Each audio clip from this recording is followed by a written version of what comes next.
Okay, I am going to offer you a break from the news right now because I'm going to be talking about my horse in this video. That was because of something that happened this morning that amused me and I thought I'd share it with you. I'm Granniopteryx. I'm on YouTube, Rumble, BitChute and Minds.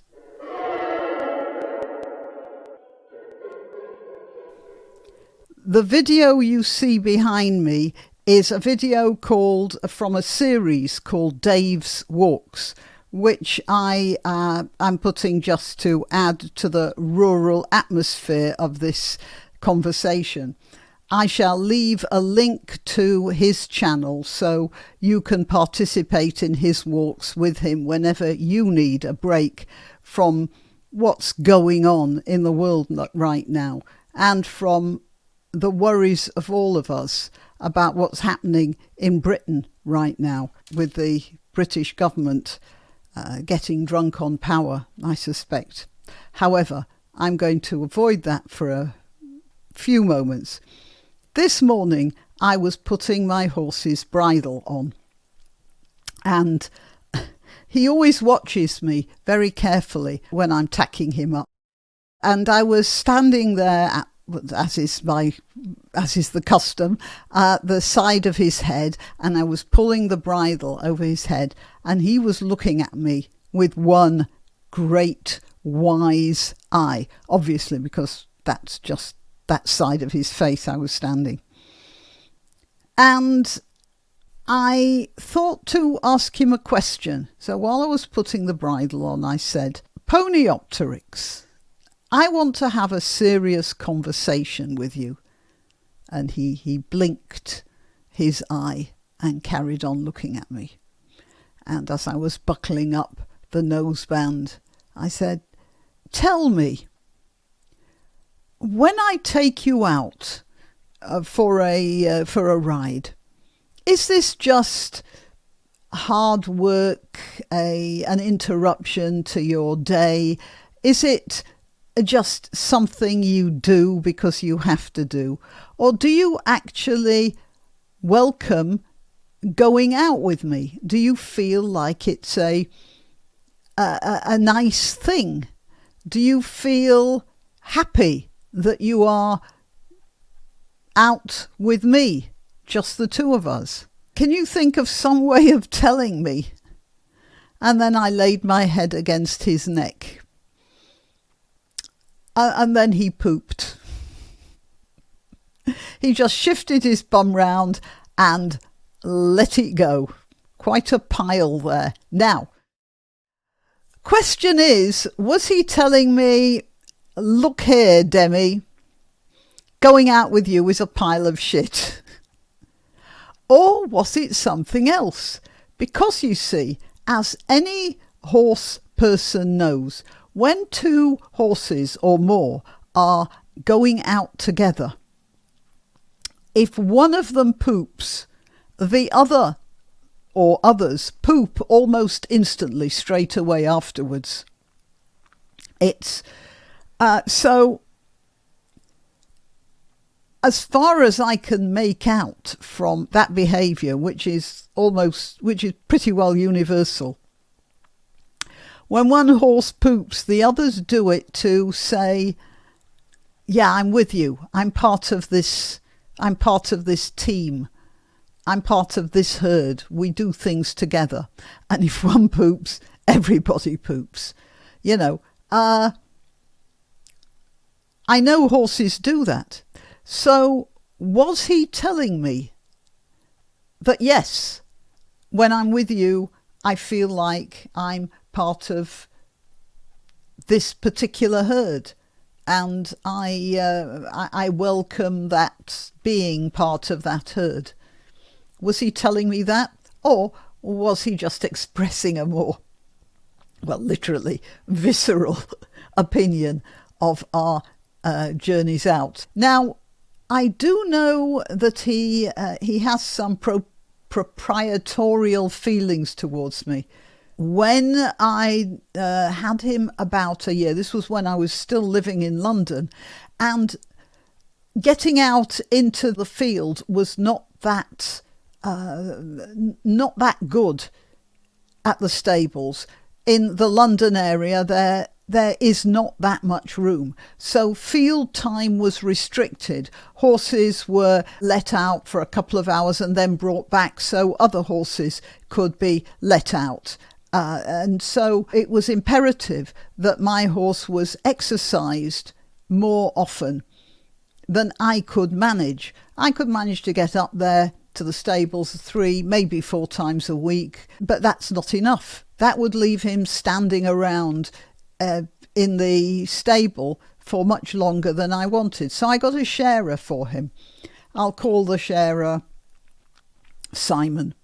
So Simon was going to share Ponyopteryx with me. He was going to ride him a couple of times a week, which just made up for any lack that I might have.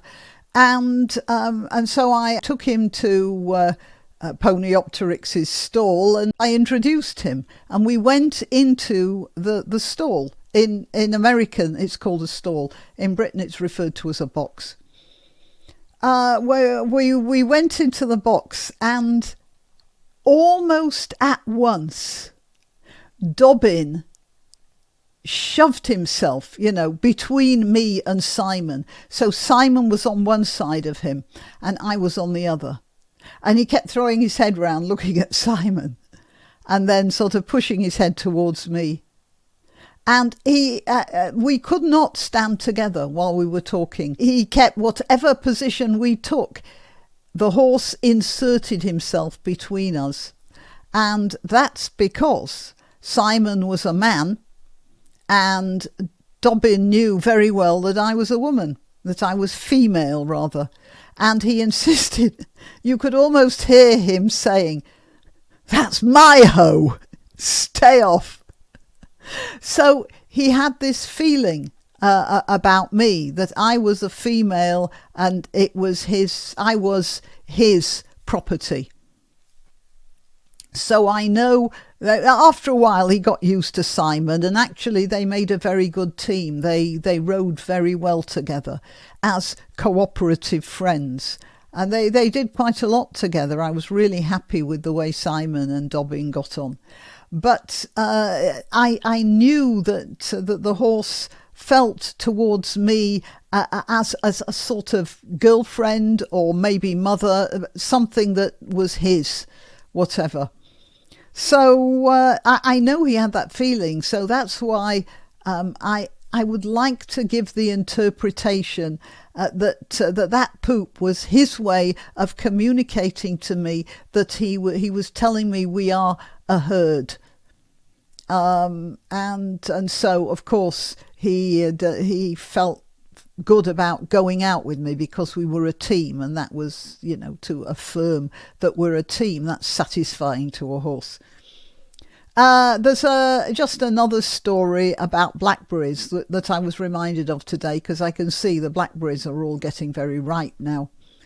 We were walking along a bridle path which was lined with blackberry bushes, and a lot of people had been there over the weekend with baskets and buckets or whatever, and they'd picked a lot of blackberries.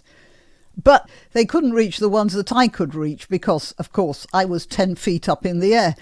And so what I did was, at one point I stopped at a place where there were some really juicy blackberries, and I pulled out a few of them and gave them to Dobbin, and he rather enjoyed them. So a couple of days later we were going past that same spot, and I was riding along. I was daydreaming a little bit, which you should never do when you're riding, but there you are. I was daydreaming, and suddenly I was nearly jerked out of my saddle because he'd come to an instant stop. And when I collected myself, I realised that he'd come to an instant stop because that was the place where I'd picked the blackberries the last time. So I apologised. And then I could see he was thinking, well, maybe I can just take them for myself. So he stuck his nose out and tried to get a couple of blackberries. Well, of course, blackberry bushes are very thorny, and pretty soon he realised that there were too many thorns there for him to get the fruit. So he stopped and he turned his head and he looked round at me, and I picked a couple of berries for him and gave them to him. So he realised, and this was quite a while ago, he realised that if he wanted more blackberries, then I would have to pick them for him. And he decided that, yeah, trying to eat them straight off the bush was probably not a good idea. I think maybe in a few days' time I may go out with a bucket and start picking some blackberries as well, before the hordes descend on them at the weekend. Okay, well, that's it. That's a little sidelight on a part of my life I don't talk about that much when I'm talking to you. At the moment, it's a bit all doom and gloom, and I feel that we had to take a refreshing break. I do hope you've enjoyed this walk through a bluebell forest from Dave. And as I say, I'll leave the link so you can have a look at the video without the benefit of my glamorous visage in the way. Okay, till next time. You can help my channel by subscribing and clicking the notification bell. That's quite important. And by sharing if you're so inclined. Links to my other channels and to donation methods are in the description. But the best way you can help is simply by clicking like and notify. Thank you.